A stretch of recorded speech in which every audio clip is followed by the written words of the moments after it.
Hello, guys. Welcome back to another episode of Single Over Servitude. I am your host, Jeremy, and today we're covering an article about female hypergamy, 7 ways to use it to your advantage.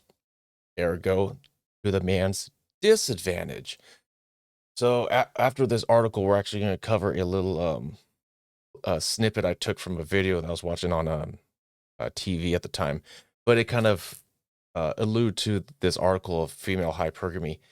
Uh, if you're using headphones when you're watching the video, bump up your volume because unfortunately I was able to only at the time able to capture it at a low volume. So I bumped it up as best as I can, but headphones will be beneficial because you'll see what it does for how it connects to this article. So in this article, you'll learn everything you need to know about female hypergamy, what it is, how it works, and most important of all, how to use it to your advantage. If you're a lady, let's dive right in. What is female hypergamy? In simple terms, female hypergamy is a woman's inclination to marry the best man that she can find. This stems from an inherent biological motivation to get pregnant with the best genes possible. No problem. I don't got a problem with that. If you want the best babies, the best breeding genes, that's fine. But what I got a problem with it is when women just pass up and blow by good guys because you know what? She can just do a little bit better. And then she does a little bit better. Is that the best thing she can do? So she does a little bit more, a little bit more, a little bit more. And then she reaches from the one branch and she just falls and just falls flat on her ass. You reached too high. You could have done with good, but good wasn't good enough for you. Pregnancy is a huge investment of time and resources for a woman, so naturally she wants the best outcome she can get. This is also why men are naturally polygamous and have high bedroom appetites. Biologically, it makes sense to spread their seed as they can find many different kids with different women. It can actually have a huge consequence. Well, you want to spread the gene pool. You don't want to have your gene pool be this little narrow thing because then you start the inbreeding and all that stuff. According to a study, more women than men have contributed to the gene pool of humanity since the first modern humans walked out of Africa around 70,000 years ago. Oh, it just did a jump. I'm sorry about that. Imagine a population of 100 females and 100 males, says Mark Stone King, who led the study at the Max Planck Institute of Evolutionary Anthropology. If all the females but only one of the males reproduce, then while the males and females contributed 50-50 to the next generation, the male contribution is all of from just one male. So women are gold diggers, right? Kind of, but not necessarily. The fact is that women are naturally hypergamous means that it is in their biology, I'm sorry, to look for a man who she looks up to in some way. As as Hawaiian Libertarian explains in his most recent defining hypergamy. Hypergamy simply means women's base sexual nature is attracted to a higher status in relation to herself. In other words, if she does not look up to a man in some way, then she will not be attracted to that man. The higher status can be more one of or more characteristics, which is why the unemployed musician can often date a woman who has a job and disposable income. She may make more money, but she looks up to his musical talents. Musical talents. Also, he may be physically good looking to boot despite not having a job, money, or a car, and so therefore her hypergamous attraction instincts are satisfied in mating with him despite her higher social economical status. Yeah, how many times have you done that? You're just like, I'm a good guy. I'm a nice guy. I got a job. I got my own place. I got a car. I got some savings. Joe Schmuck over here who has tattoos and, smokes weed all day and plays video games, he's getting girls thrown at him left and right. And here are me, nothing. Like, it's just like, what? But he's 6 feet tall, but he's a little more athletic, but he's a little more good looking. You may have a scraggly, patchy beard. He's got the full, rugged mountain man beard. So, doesn't make sense, but, blame it on the ladies. Here's the brutal truth about dating. Not all men are born with good looks. Yep. And not all men are wealthy. Duh. The good news, because of female hypergamy, it gives guys without good looks or wealth a chance. It gives us a disadvantage is what it gives us. Looks and wealth can be a hypergamous factor, but they are not the only ones. There are other ways we can use female hypergamy to our advantage. Here are some qualities that women find attractive in men. You can work on these traits to give yourself a chance to meet the woman of your dreams. There are no women of your dreams. The woman of your dreams is a fantasy because it's a dream. It doesn't exist. After a while, you just realize the one, she's not out there. She ain't the one. She's just another one. She's never yours. It's just your turn. Let's see. When they start counting down, there are 7 qualities of hypergamy. Number 1, leadership. There's no getting around it. Women love men who are leaders and take initiative. This is why guys who know what they want and isn't afraid to go get it. After all, women want to feel protected. You can protect yourselves. Gender equality, after all. Chivalry is dead. Ladies, protect yourselves. And there's no better protection than a guy who leads. So, how can you take more initiative? I don't really feel like reading all this. Let's just let's start going through the list. Number 2, a sense of humor. Hey, nothing wrong with making the ladies laugh.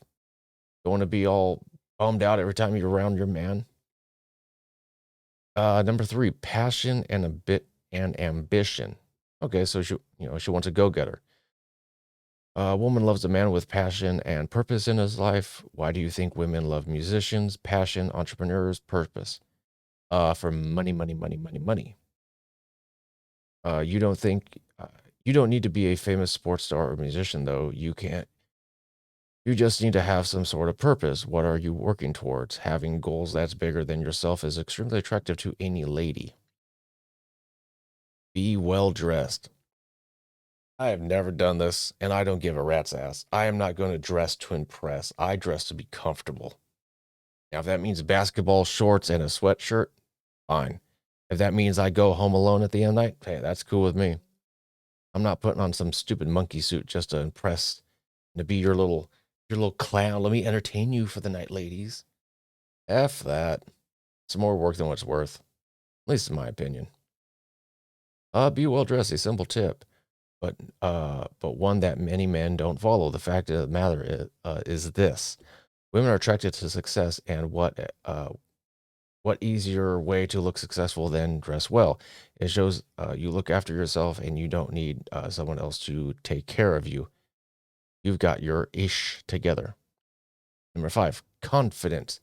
Yeah, you don't want to be like, should I do this? Should I do that?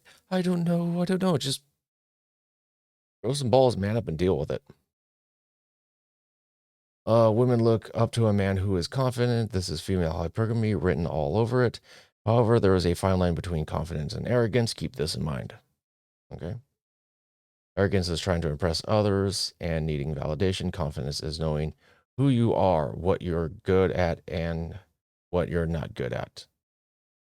It's about being honest with yourself. We all have insecurities, so a man can accept his insecurities and move on with his actions. This is incredibly attractive to women. Number 6, be a good listener. Maybe. Yeah, to a certain point, but you don't want to be a chick's like shoulder to cry on. Oh my God, you know that guy that I went out with last night and he was so hot.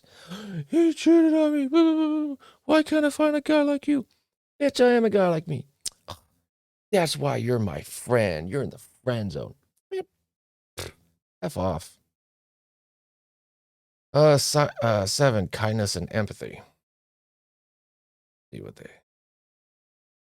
All right, let's see what they have to say. There's no getting around it. A woman wants to be protected by a guy, and if you can't understand what she's going through, and be kind to others, how is she going to feel comfortable in your arms? So be kind to others, show compassion, be there for her. It's pretty simple, but a lot of people get lost in their own problems and forget about other people's. Showing that you're compassionate, empathetic, and kind is a huge turn on to lots of women. Yeah, maybe if you're like hot and rich and fit and 6 feet. How many, okay, compassionate, empathetic, and kind. How many guys here have displayed those qualities? You know what got happened? You know what happened? Oh, you a good boy. You're a good friend. You're a friend zone material. Don't try to escape out of the friend zone. I'll call you when the hot guys cheat on me. I'll tell you when the hot guys, they're so bad. They make me so wet. But you, oh, you're a good boy. Pat on the head because you're a good simp. F that. F that. So what I'm going to do right now is go to a little video clip that I pulled off my TV. Sorry for the low volume. I did what I could, but please, if you have headphones on or if you're in a quiet room, bump up the volume to the max. Not the max. I don't want to blow out your ears, but we'll check this out real quick. And it's with female hypergamy. So let's get it from only 30 seconds. This is on Peacock. It's a movie called, I think, a 2015 movie called The Long Night. The Night is Young. There you go. I'm Sid, by the way. All right, let me restart it so I don't talk over it. I'm Sid, by the way. I'm Steve. Like James. Jesus Christ. I think he's so cute. He's a waiter. So? Maybe he's in a place right now where this is what he has to do. He's a waiter. So, who are we to judge other people? Sid, he's a waiter. Amy, I'm a waiter. So it doesn't mean you have to date one? Did you see that, guys? Did you hear that? He's cute, and the girl on the blonde, I guess it'd be the one on the right. Yeah, he's cute. I should give him a shot. The friend's like, he's a servant. He's a waiter. He's scum. He's dirt. He doesn't make that ka-ching ka-ching. And she's like, oh, but you might be nice. He's a waiter. Look how, and yes, I know it's a movie, but hey, you think girls out in the wild aren't doing this? You think the person who wrote the dialogue, who wrote the script, didn't think about this? Like, oh, this is going to be so far-fetched. I'm going to write this down, and it's going to be science fiction. No, it's going to be like, yeah, I had a couple females in my life ignore me because I was a waiter. Or I saw a couple females ignore a guy because he was a waiter. I mean, and even she says, I'm a waiter. And she's like, yeah, but you could do better. Why do equal? Be hypergamous. Reach for that higher branch. And look, I mean, good looking dude. I ain't gonna lie. Good looking dude. So let's just hear that one more time. Look how excited she is. And her friend's just like, ugh. See, you got the blonde who's like sunshine, and then the brunette's just stormy clouds, just rain on your parade. James.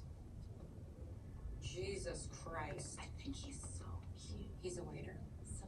Maybe he's in a place right now where this is what he has to do. He's a waiter. So, who are we to judge other people? Sid, he's a waiter. Listen to that disrespect. Amy, I'm a waiter. So it doesn't mean you have to date one? You're right. Female hypergamy. What are you gonna do? So anyway, guys, I think that'll call it for this episode. This is Jeremy Stone, Single Over Servitude. You guys have a good day.